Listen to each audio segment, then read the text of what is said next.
Big boss Malayalam season 5 ജേതാവും സംവിധായകനുമായ Akhil മാരാർക്കെതിരെ തുറന്നടിച്ച season 6 താരമായ സായി കൃഷ്ണ. അഖിൽ മാരാർ പറഞ്ഞ ചില കാര്യങ്ങൾക്ക് മറുപടിയുമായിട്ടാണ് സായി രംഗത്ത് വന്നിരിക്കുന്നത്. കഴിഞ്ഞ ദിവസം അഖിൽ മാരാരുടെ ഒരു ലൈവ് കണ്ടിരുന്നു. ലൈവ് എന്ന് പറഞ്ഞാൽ സെൽഫ് അടിക്കുകയാണ്. സെൽഫ് അടിയാണ് അണ്ണൻ്റെ മെയിൻ.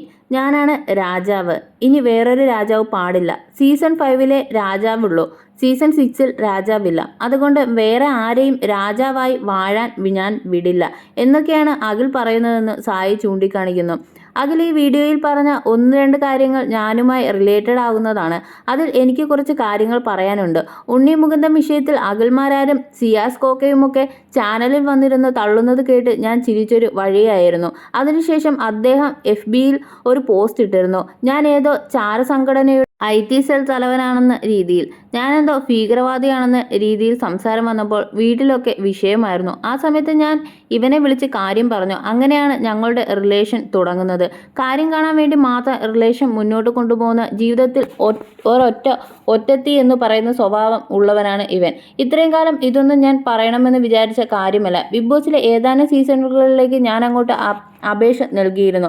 അങ്ങനെ സീസൺ 5-ലേക്ക് എന്നെയും ഓഡിഷന് വിളിച്ചിരുന്നു. അത് ഇവനും അറിയാം. അവസാനം ഉണ്ണി മുകുന്ദൻ സീക്രട്ട് ഏജന്റ് വിഷയത്തിൽ കയറി ആപ്പ് വെച്ചതുകൊണ്ടാണ് അഖിൽ മാരാർക്ക് ആ ചാൻസ് കിട്ടിയതെന്നും സായി കൃഷ്ണ പറയുന്നു.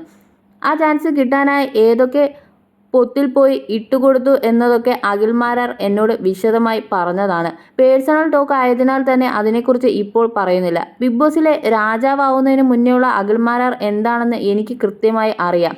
അഖിൽ അകത്തു നിന്ന് കളിക്കുമ്പോൾ ഞാൻ പുറത്തുനിന്ന് നിനക്കിട്ട് അടിച്ചാൽ എന്നെ വയൽക്കാടായി വിളിക്കാൻ സാധ്യതയുണ്ടെന്ന് ഞാൻ അഖിലിനോട് തന്നെ പറഞ്ഞിരുന്നു.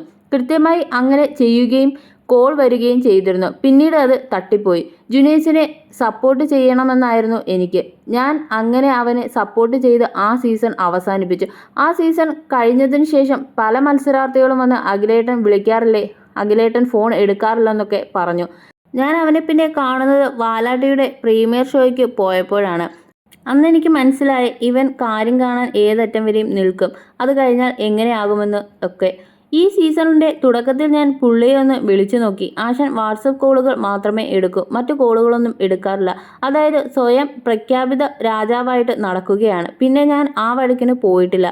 അതായത് നമ്മോടൊരു സുഹൃത്തിനെ പോലെ പെരുമാറിയ വ്യക്തി പിന്നീട് പെട്ടെന്ന് മാറുമ്പോൾ ഞാനും ആ വഴിക്ക് പോകാറില്ല.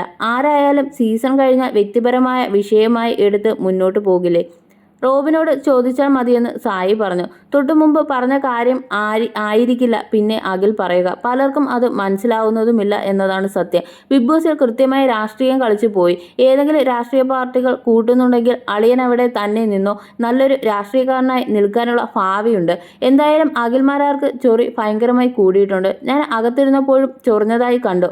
അഖിൽ മാരാർ പറഞ്ഞ കാര്യങ്ങളെക്കുറിച്ച് എനിക്ക് അറിയില്ലെന്നാണ് മാധ്യമങ്ങളോട് പറഞ്ഞത്. ഇനിയെപ്പോൾ അങ്ങനെയാണെങ്കിൽ അഖിൽ മാരാറിന് കപ്പ് കിട്ടിയത് അങ്ങനെയാണോ എന്ന് തിരിച്ച് ചോദിക്കണമെന്ന് പറഞ്ഞു. 1-2 തവണ അഖിൽ മാരാർ അങ്ങനെ പറഞ്ഞോ എന്ന് ചോദിച്ചതിന് ശേഷമാണ് ആ മറുപടി ഞാൻ കൊടുത്തത്. അത് അദ്ദേഹത്തിന് വലിയ വിഷമമായെന്ന് തോന്നുന്നു. അപ്പോഴേക്കും രാജാവിന് ഇളകിയെന്ന് സായി കൃഷ്ണ പറയുന്നു.